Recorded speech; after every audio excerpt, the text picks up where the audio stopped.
একটা অপূর্ব একটা অনুভূতি। এবং শুধু তাই নয়, আমাদের যে সংস্কৃতি, আমাদের যে পরম্পরা, যেগুলো একটু অবহেলায় চলে গিয়েছিল, তার মধ্যে সব থেকে বড় একটা স্তম্ভের নামই কিন্তু ছিল উত্তম কুমার।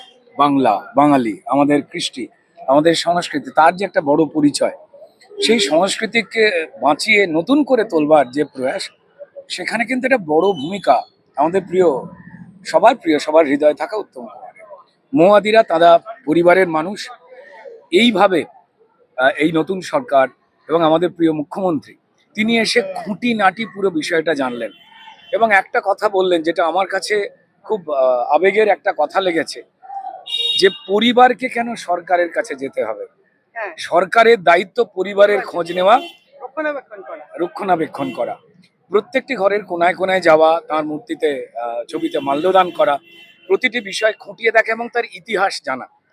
এবং আপনারা নিশ্চয়ই জানেন যে সামনেই উত্তমবাবুর জন্ম শতবার্ষিকী, সেটাকে খুব বড় করে করা এবং এই নতুন ভাবে যে আমাদের বাংলা ফিল্ম ইন্ডাস্ট্রি, সেখানে যে একটু অরাজকতার অশুভ বাতাস ঢুকে পড়েছিল 10-15 বছর ধরে, সেই বিষয়টা উত্তমবাবুদের যে গৌরব ছিল, তাদের যে একসঙ্গে থাকার যে প্রয়াস, সেটাকে যে একটুখানি ম্লান করে দিয়েছিল, সেটার যেন পুনর্বিন্যাস হতে পারে, তার একটা কোথাও যেন বড় ছাপ এই উত্তম কুমার নামটার সঙ্গে। সবকিছু উত্তম হোক, তার জন্য আমাদের সম্মানীয় মুখ্যমন্ত্রী, যেটা আমাদের যে চলচ্চিত্র বিষয়ক যে ঐতিহ্য, বাংলার মাটি থেকে যা ছড়িয়ে পড়েছিল মুম্বাই বা সারা ভারতবর্ষের, এই ইতিহাস তো ভুলবার নয়। তো ফলত সেগুলোকে আরো বাঁচিয়ে তোলবার, জাগিয়ে তোলবার, এবং তা দিয়ে যাতে বর্তমান যে সময়টা কাজ করছে বাংলা ফিল্ম ইন্ডাস্ট্রিতে, তারা যেন ওই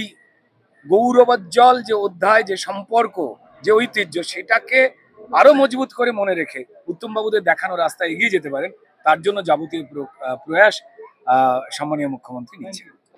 যখন বাড়ির যখন এই বাড়ির অংশ হয়নি, তখন বাকিদের মতনই তোমরা যখন বিশেষ দিন বলছো, সেরকমই মনে হতো। কারণ সারা বাংলায় এই দিনটা মানে আজকের এবং 3rd সেপ্টেম্বর নানান অনুষ্ঠানের মাধ্যমে পালিত হয়। কিন্তু এই বাড়িতে আসার পরে যেটা দেখেছি, যে বাড়ির লোকেরা যারা ওনাকে দেখেছেন স্পেশালি, তাদের মধ্যে একটা কিন্তু বিষাদের সুর থাকে এত বছর পরেও। কারণ কোথাও গিয়ে উনি বাড়ির মানুষ, এবং একটা রক্ত মাংসের মানুষ চলে গেলে যে খারাপ লাগাটা থাকে, তো মানে হয়তো বাইরে থেকে দেখে মনে হয় একটা বিশেষ দিন, কিন্তু বাড়ির লোকেদের কাছে আমার শাশুড়ি মায়ের দেখেছি যে বেশ একটা স্মৃতিচারণের মধ্যে দিয়ে কাটে।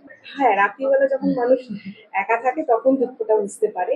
তবে ওনার কথা বলতে বলতে, ওনার সিনেমা দেখতে দেখতে আর সেই দুঃখটা আমরা সেইভাবেই মানে উপলব্ধি করতে পারি। নবমিতার নামটা উনি রেখেছিলেন। হ্যাঁ, তো বলো, এটা তো একটা মহানায়ক, তার নাম তারপরে তোমার নামটা অদ্ভুত ভাবে উনি মানে মা যখন কনসিভ করেছে তখন থেকেই উনি জানতেন যে নাতনি হবে, বা ওই এখন ম্যানিফেস্ট বলে একটা কথা আছে, হয়তো সেই সময় উনি সেটা করছিলেন যে নাতনি আমার চাই এবং নাতনি হবে। এবং বার্লিনে যখন গেছেন, বার্লিনে গিয়ে উনি মেয়েদেরই জামা নিয়ে এসছেন, মানে আমার এখনো রাখা আছে জামাগুলো। কিন্তু প্রবলেমটা হচ্ছে যে এখন ছেলে মেয়ে দুজনে একই রকম জামা পরে, তখন কিন্তু মেয়েদেরই আলাদা জামা হতো এবং ছেলেদের আলাদা জামা পরানো হতো। সো ওই আর কি, মানে ওনাকে তো পাইনি, ওনার জিনিসগুলো তো পেয়েছো, তাও মানে ওই যাই হোক, এটা কি ওই আর কি যেভাবে নাচতে বললেন, সবসময় বলি যে উনি এখন থাকলে, তাও দিদি কিছু ইভেন্টে যায়, গৌরব তো যাই না, আর আমার ছোট ননদ ও খুব একটা যায় না, কারণ বিহাইন্ড দ্য ক্যামেরা থাকে। আর আমি মোটামুটি এই বাড়ির বউ হওয়ার আগে থেকেই উত্তম কুমারের যা যা প্রচুর অনুষ্ঠানে আমায় মানে সামহাও পারফর্ম করতাম।